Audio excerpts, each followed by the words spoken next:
do so. Patricia Gibson. Thank you, Mr. Speaker.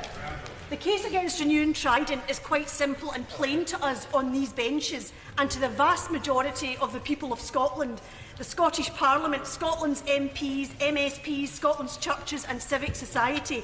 Despite this, the Government and most of those sitting on the Labour benches as it thrashes about in its death throes are willing to press ahead with these grotesque plans.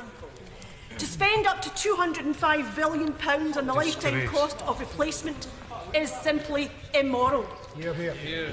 When we look around us, we see families struggling to make ends meet, even those parents who are working full-time. We see women who have the opportunity to retire cruelly snatched away from them, having to work up to an extra 6 years to access the pension they contributed to all their working lives. We see austerity biting into Scotland's budget and across the UK as local services creak under the weight of cuts, cuts and more cuts. And here we see a new Prime Minister as her first priority, apparently seeking to renew Trident at a time of austerity and real economic uncertainty following the Brexit vote. These weapons of mass destruction cost billions of pounds that the people of Scotland, the people of the UK, do not want, do not need and could never use. And the context, Mr. Speaker, the context of this decision is that debt, deficit and borrowing levels are forecast to get worse after Brexit, with more than £40 billion to be cut from public services by 2020. This is an absolute disgrace. And let's look at the so-called security argument for Trident. It protects us from our enemies by providing a deterrent, we are told. Which enemies? Do we have any enemies that pose such a threat to us that we would destroy the entire continent to punish them? Absolutely. It makes us feel safe, we are told. Really? Tell that to Israel, who has nuclear weapons. Does anyone really believe that those living in Israel feel secure?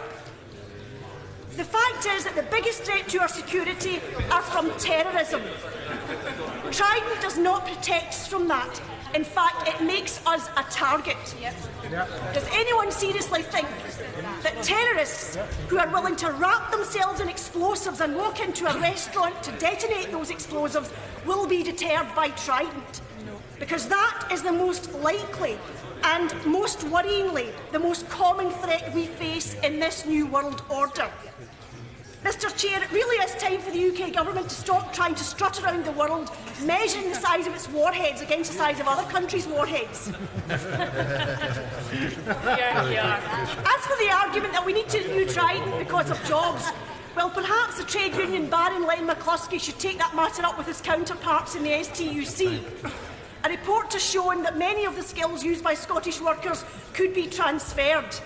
And those who argue that Trident is important because of jobs is like saying that we should not find a cure for cancer for fear that cancer surgeons may be unemployed.